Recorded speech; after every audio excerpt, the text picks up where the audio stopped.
Hello and welcome. आज हम start करेंगे माइक्रो इकोनॉमिक्स से। पहला टॉपिक है हमारे पास डिमांड एनालिसिस। डिमांड को डिफाइन करने के लिए 4 इंग्रेडिएंट सबसे इम्पॉर्टेंट हैं। पहला, इच्छा होनी चाहिए खरीदने की। दूसरा, इनकम और एबिलिटी होनी चाहिए खरीदने की। टाइम और मार्केट में वो चीज़ अवेलेबल होनी चाहिए। इन 4 चीज़ों के आधार पर ही इसकी डेफिनीशन दी गई है, which is the demand of a commodity is the amount of it that a consumer will purchase it at various given prices during a period of time. Now as we can see, we have to talk about individual and market demand. सीधी बात यह है कि market demand actually में individual demands का सम है। तो हमें जानना होगा कि इंडिविजुअल डिमांड क्या है। जैसा कि टर्म बता रहा है, हर इंडिविजुअल की डिमांड ही इंडिविजुअल डिमांड कहलाती है। मतलब कि अगर हम एक कमोडिटी को कंसीडर करें तो पर इंडिविजुअल उसकी अलग अलग क्वांटिटी हर अलग अलग व्यक्ति द्वारा रिक्वायर्ड होगी। इसी डिमांड को, अलग अलग व्यक्तियों की डिमांड को अगर हम सम कर देते हैं तो हमें मार्केट डिमांड मिल जाती है। ठीक है, ये मार्केट डिमांड ज़रूरी इसलिए होता है, इसी के बेसिस पर फर्म्स और इंडस्ट्री डिसाइड कर पाती है कि उन्हें कितनी कमोडिटी मार्केट में उतारनी है, साथ में वो इस अपॉर्चुनिटी का कैसे यूज़ कर सकती है प्रॉफिट अर्न करने के लिए। अब हम बढ़ते हैं डिमांड फंक्शन की तरफ। डिमांड फंक्शन बेसिकली ये बताता है कि डिमांड किन चीज़ों पर डिपेंड कर रहा है। मतलब demand is function of whichever things which are mentioned here, right. तो स्टार्ट करते हैं। पहला, जो हम कमोडिटी देख रहे हैं उसका प्राइस। दूसरा, जो रिलेटेड कमोडिटी है उसका प्राइस। तीसरा, पर्सन की इनकम क्या है। और चौथा, उसके टेस्ट और प्रेफरेंस क्या है। ये लिस्ट बड़ी भी हो सकती है, बट ये 4 चीज़ें हैं जो ज़्यादा गवर्न करती हैं डिमांड को। इसमें भी सबसे इम्पॉर्टेंट है हमारा प्राइस उस कमोडिटी का जिसको हम कंसीडर कर रहे हैं। उसी के बेसिस पर फिर हमने डिमांड की इक्वेशन बनाई है। हम लीनियर इक्वेशन पहले स्टडी कर चुके हैं, तो आप लोगों को पता होगा y = a + bx के फॉर्म में हम रिप्रेजेंट करते हैं। उसी हमने फॉर्मेट में इस इक्वेशन को दिया है। Now as you can see कि यहाँ पे नेगेटिव साइन दिया हुआ है, जो कि आपका प्राइस के साथ इसके इन्वर्स रिलेशन को दिखा रहा है, जो कि ये बता रहा है कि जब इसका ग्राफ हम ड्रॉ करेंगे तो वो डाउनवर्ड स्लोप्ड होगा। ठीक है, तो प्राइस और डिमांड का रिलेशन हमारा इन्वर्स रहता है और बी जो है इसका स्लोप देता है। अब हम आ जाते हैं लॉ ऑफ डिमांड पर। लॉ ऑफ डिमांड, जैसा कि मैंने आपको अभी अभी बताया कि प्राइस और डिमांड का रिलेशनशिप इन्वर्स रहेगा, यानी कि जब प्राइस घटेगा तो डिमांड बढ़ेगी, जब प्राइस बढ़ेगा तो डिमांड घटेगी। अब हम बात करेंगे अजम्पशंस की। ठीक है, आपको एक टर्म शायद पता हो, सेट्रस पेरिबस। ये एक इंपॉर्टेंट चीज़ है जानने के लिए। ये एक लैटिन टर्म है जिसका मतलब होता है keeping all other things equal. हम जब भी कोई इक्वेशन स्टडी करते हैं जनरली 2 या 3 वेरिएबल्स की बात करते हैं, तो उस केस में क्या होता है, हम बाकी चीज़ों को कांस्टेंट मानते हैं। ऐसा नहीं है कि कोई चीज़ सिर्फ 1 या 2 चीज़ों पर डिपेंड करती हो, बहुत से उसके वेरिएबल्स हो सकते हैं, बट हमें बाकी चीज़ों को इक्वल मानना पड़ता है जब हम किन्हीं 2 चीज़ों के बीच में रिलेशन बता रहे होते हैं, क्योंकि हम इतना ज़्यादा डाइवर्स स्टडी नहीं कर सकते हैं उसको, वो कॉम्प्लिकेटेड हो जाएगा। तो उसके लिए हम ये टर्म इस्तेमाल करते हैं सेट्रस पेरिबस, जिसका मतलब सारी चीज़ें हम इक्वल मान के चलेंगे। तो वही अजम्पशन यहाँ पे ये बता रहा है कि हमें क्या क्या चीज़ें कांस्टेंट माननी है। पहला, इनकम। दूसरा, इंडिविजुअल का टेस्ट, प्रेफरेंस, हैबिट। तीसरा, अदर गुड्स या रिलेटेड गुड्स के प्राइसेस। और चौथा, पॉपुलेशन, उसके साइज और कॉम्पोजिशन में कोई चेंज नहीं है। अब बात करते हैं चलिए एक्सेप्शन की। जो हमने ऊपर अजम्पशन लिए हैं, अगर उनमें से भी कोई होल्ड नहीं करता है तो वो एक्सेप्शन के केस में चला जाएगा। रेस्ट अब हम आगे स्टडी करेंगे। कॉन्टीन्यूस चेंज इन प्राइस, यानी कि अगर कमोडिटी में लगातार प्राइस में चेंज हो रहा है तो ये आपका रिलेशन नहीं इस्टेब्लिश हो पाएगा। Next is Giffen paradox. हम गिफन गुड्स के बारे में जानते हैं। गिफन गुड्स इंफीरियर गुड्स होते हैं। तो इंफीरियर गुड्स के केस में ये होता है कि जैसा कि हमारा लॉ स्टेट करता है कि अगर प्राइस घटा तो डिमांड बढ़ना चाहिए, बट इंफीरियर गुड्स के केस में प्राइस घटने पर डिमांड बढ़ने की जगह उस पर्टिकुलर कमोडिटी की जो डिमांड है वो कम हो जाती है। पर्सन जो है, जो नेक्स्ट बेटर ऑप्शन है, वो उसकी तरफ मूव कर जाता है। तो ये एक अच्छा एग्जाम्पल है हमारा एक्सेप्शन का लॉ ऑफ डिमांड के लिए। नेक्स्ट आ जाते हैं कॉन्स्पिशियस कंजप्शन पर। कॉन्स्पिशियस कंजप्शन, जैसा कि आपको टर्म दिख रहा होगा, ये बताता है कि ये प्रेस्टिजियस गुड्स हैं। मतलब कि मे बी हमें इनकी ज़रूरत ना हो, पर फिर भी हम इन्हें परचेज करते हैं या इन्हें कंज्यूम करते हैं सिर्फ सोसाइटी में अपना स्टेटस बनाए रखने के लिए। इसमें कई चीज़ें आ सकती हैं, जैसे इंडियन हाउस होल्ड में गोल्ड का कंजप्शन, ड्रिंकिंग और स्मोकिंग हैबिट्स, राइट। तो ये सारे हमारे कॉन्स्पिशियस कंजप्शन में आते हैं। Next is ignorance effect. Ignorance effect actually ये बताता है कि जो इंडिविजुअल मार्केट में खड़ा है यानी कि कंज्यूमर, उसको मार्केट का नॉलेज नहीं है। हमारा लॉ क्या है, प्राइस कम होगा, डिमांड ज़्यादा होगा, तो हमारा धर्म क्या बनता है कि हम मार्केट में ढूंढें कि कहाँ पे हमें लोएस्ट प्राइस पर अच्छे से अच्छी चीज़ बेस्ट क्वालिटी में मिल सकती है, ठीक है। बट अगर पर्सन इस चीज़ से अवेयर नहीं है तो हो सकता है कि वो ज़्यादा प्राइस पर कम चीज़ या अच्छी क्वालिटी में ना ला पाए, तो इस चीज़ को हम इग्नोरेंस इफेक्ट कहते हैं। Next network externalities. Network externalities का मतलब ये होता है कि आपको जानकारी है, बाहर जो मार्केट की सिचुएशन है उसके बारे में, ट्रेंड्स के बारे में आपको पता है। तो नेटवर्क एक्सटर्नलिटीज़ में हमारे दो मेन इफेक्ट आते हैं, बैंडवैगन इफेक्ट और स्नॉब इफेक्ट। बैंडवैगन इफेक्ट आपका पॉजिटिव इफेक्ट होता है और स्नॉब इफेक्ट नेगेटिव है, बस इतना ही ध्यान रखने की ज़रूरत है इसमें। एग्जाम्पल के तौर पर अगर आपको मार्केट की जानकारी है और आप ट्रेंड्स की जानकारी रखते हैं तो आप फैशन ट्रेंड्स के बारे में बात करेंगे। अगर ट्रेंड्स की जानकारी है आपको तो आप अपने आप को अप टू डेट रखेंगे, so you will have a positive impact on others and yourself in society, right. तो ये हमारा पॉजिटिव इम्पैक्ट है, ठीक है। स्नॉब इफेक्ट नेगेटिव इम्पैक्ट डालता है आप पर, मतलब आपको जानकारी है but it is not good for you. जैसे कि यही ड्रिंकिंग और स्मोकिंग हैबिट्स, इसमें आप अपने आप को समाज में बनाए रखने के लिए अपना स्टेटस, इन चीज़ों का आप उपभोग करते हैं, देन व्हाट हैपेंस एक्चुअली, ये आपके लिए अच्छी नहीं है। तो इस तरीके से ये नेगेटिव इम्पैक्ट को दर्शाता है। तो हमें बस इतना ही याद रखने की ज़रूरत है कि bandwagon is a positive effect और snob effect is a negative effect. Now will go to demand curve. जैसा कि आप देख पा रहे होंगे, मैंने पहले बताया भी था कि ये डाउनवर्ड स्लोप्ड होता है। तो इसमें प्राइस और डिमांड के बीच में रिलेशन दिखाया गया है। P शोज कि एक पर्टिकुलर प्राइस पर आदमी ने कमोडिटी जितनी खरीदी है, नीचे उसकी डिमांड दिखाई गई है, ठीक है। अब हम शिफ्ट की बात करते हैं, एक्सटेंशन और कॉन्ट्रैक्शन कैसे होगा। देखिए, I suggest you draw some dots over this graph, आप इसको बेहतर समझ पाएंगे। जब हम ऊपर की तरफ जाते हैं जहाँ पे केवल डी दिया हुआ है, ठीक है, तो हम देखते हैं ज़्यादा प्राइस पर कम डिमांड है, जहाँ पर डी डैश दिया हुआ है वहाँ कम प्राइस पर ज़्यादा डिमांड है। तो जो हमारा लॉ है दैट होल्ड्स गुड। तो जहाँ पर ज़्यादा डिमांड है that is called extension of demand, जहाँ पर कम डिमांड है that is called contraction of demand. अब इंक्रीज और डिक्रीज ऑफ डिमांड, इंक्रीज और डिक्रीज ऑफ डिमांड का मतलब ये होता है कि सेम प्राइस पर अगर आपकी डिमांड बढ़ जाती है तो उसे हम इंक्रीज इन डिमांड कहते हैं। अगर सेम प्राइस पर डिमांड घट जाती है तो उसे हम डिक्रीज इन डिमांड कहते हैं।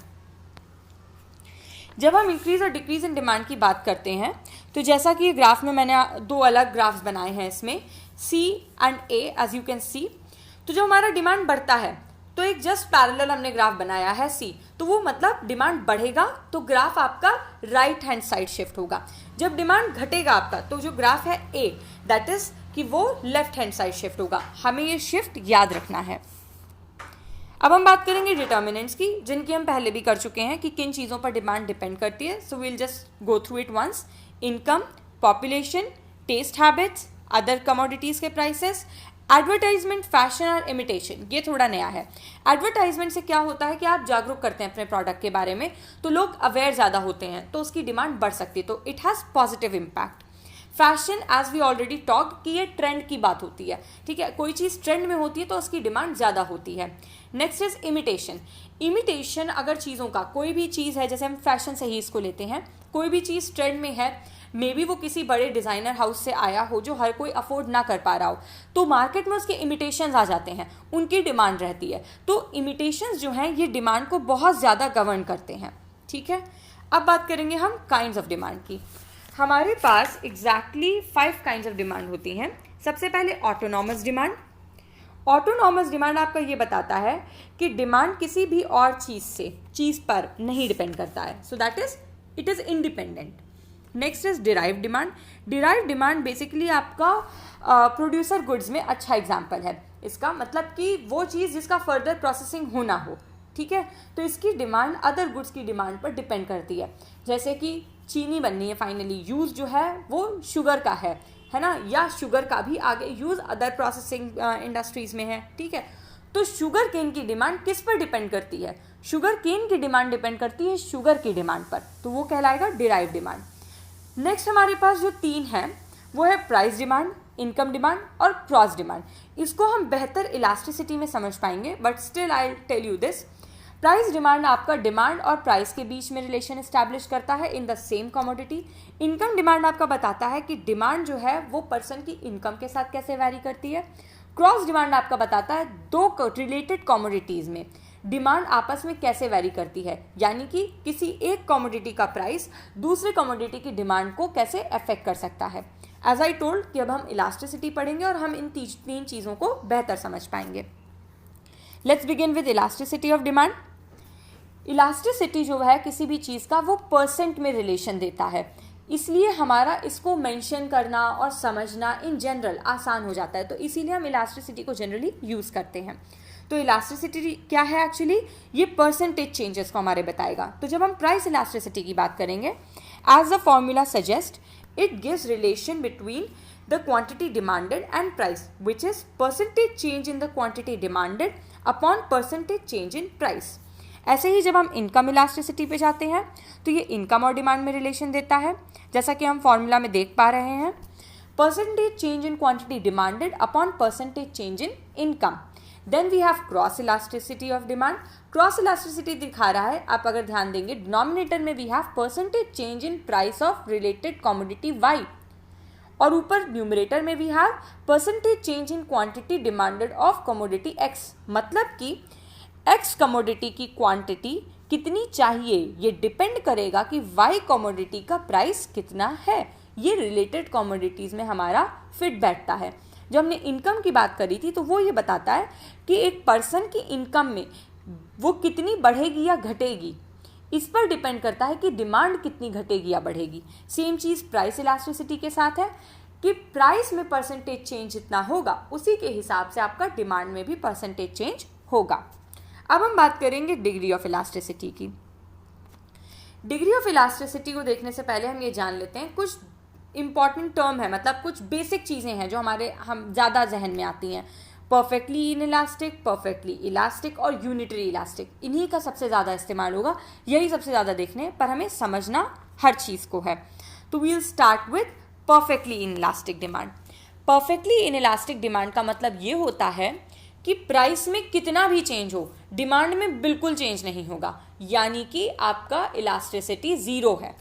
Then we have inelastic या लेस इलास्टिक डिमांड, जिसमें हम इलास्टिसिटी लेस देन 1 लेते हैं। इन इलास्टिक या जैसा कि टर्म लेस इलास्टिक बता रहा है, मतलब कि प्राइस में काफ़ी चेंज होने पर भी डिमांड में कम चेंज होगा, तो इलास्टिसिटी आपकी लेस देन 1 रहेगी। Then we have unitary elastic, मतलब कि जितना प्राइस में चेंज होगा उतना डिमांड में चेंज होगा, which means it is equal to 1। Then we have more elastic, which means price में थोड़ा भी चेंज होने पर डिमांड में काफ़ी चेंज होगा, which gives elasticity is more than 1। Now we have perfectly elastic demand. Perfectly elastic demand ये बताता है कि जब हमारा प्राइस में थोड़ा चेंज होगा, नेग्लिजिबल चेंज भी होगा, तो डिमांड में इनफाइनाइट मतलब बहुत बहुत ज़्यादा, मेजरेबल से ज़्यादा चेंज आ जाएगा, तो इस वजह से हमारे पास elasticity is equal to infinity. जब हम ग्राफ से स्टडी करेंगे, जैसा कि आप देख पा रहे होंगे, तो हम इस चीज़ का ध्यान रखेंगे कि जब हम बात करते हैं परफेक्टली इनइलास्टिक की, तो we can see it is parallel to y axis. जब जो हम समझाया उससे रिलेट करके आप जानेंगे, तो it is parallel to y axis, which is price में कितना भी चेंज हो डिमांड स्टैटिक है। Then we have perfectly elastic which is parallel to x axis, यानी कि प्राइस जो है हमारा वो स्टैटिक है और क्वांटिटी में लगातार चेंज है। Then we have unitary elastic, as we can see the straight line. Then we have graph for more elastic and less elastic. These cases are not generally studied, but आप जो समझाया उससे relate करके जानेंगे तो आप इन graphs को भी समझ सकते हैं।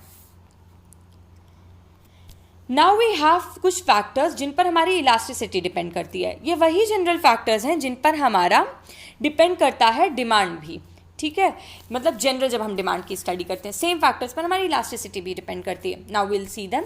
नेचर ऑफ कमोडिटी, ये बहुत ध्यान रखना ज़रूरी है कि जब हम नेसेसिटीज़ की बात करते हैं तो उस केस में डिमांड इनइलास्टिक होती है, मतलब कि जो चीज़ें ज़रूरी हैं वो ज़रूरी हैं, आप उनको किसी और चीज़ से रिप्लेस नहीं कर सकते हैं। तो इसीलिए हमें ध्यान रखना है नेसेसिटीज़ के लिए डिमांड इनइलास्टिक रहेगी, जबकि कंफर्ट और लग्जरीज़ के लिए डिमांड इलास्टिक रहेगी। अगर मार्केट में किसी चीज़ के लिए सब्स्टिट्यूट मौजूद हैं, इमिटेशंस मौजूद हैं जो मैं आपको पहले बता चुकी हूँ, तो डिमांड आपकी इलास्टिक रहेगी। अगर किसी भी चीज़ के नंबर ऑफ़ यूजेस ज़्यादा हैं तो भी डिमांड आपकी इलास्टिक रहेगी। अगर किसी चीज़ का हम यूज़ जो है वो पोस्टपोन कर सकते हैं, यानी कि वो इतना नेसेसरी नहीं है, तो हम पढ़ चुके हैं कि जो चीज़ें नेसेसरी नहीं है उनकी डिमांड इलास्टिक रहेगी। Now we have range of prices. We have already read it कि रेंज ऑफ प्राइसेस के केस में अगर बहुत ज़्यादा हाई या बहुत ज़्यादा लो है आपका, तो डिमांड इनइलास्टिक रहती है। Now we have proportion of income spent. Income आपकी बढ़ेगी तो उस हिसाब से आपकी चीज़ों की डिमांड भी बढ़ती है, तो इलास्टिक रहेगी आपकी डिमांड। लास्टली हमें ये ध्यान रखना ज़रूरी है कि एग्रीकल्चरल प्रोडक्ट्स जनरली आपके नेसेसिटीज़ में आते हैं, ठीक है। एग्रीकल्चरल प्रोडक्ट्स जो हैं उनकी वो नेसेसिटीज़ में क्योंकि आते हैं, इसलिए उनकी डिमांड लेस इलास्टिक रहेगी, यानी कि इनइलास्टिक रहेगी। कॉम्प्लीमेंट्रीज यानी कि रिलेटेड गुड्स की डिमांड आपस में एक दूसरे को इन्फ्लुएंस करती है, तो ये हमारे डिटर्मिनेंट्स होंगे जिन पे डिमांड की इलास्टिसिटी डिपेंड करती है। नाउ वी हैव कि हम इलास्टिसिटी को मेजर कैसे करेंगे। पहला है परसेंटेज मेथड जो हम ऑलरेडी पढ़ चुके हैं। Next we will come to total outlay method. बहुत आसान है समझने के लिए, अगर आप ध्यान दें, मैंने ऑलरेडी उसमें कुछ आरोज बना रखे हैं जिससे आपको बेहतर समझ में आएगा।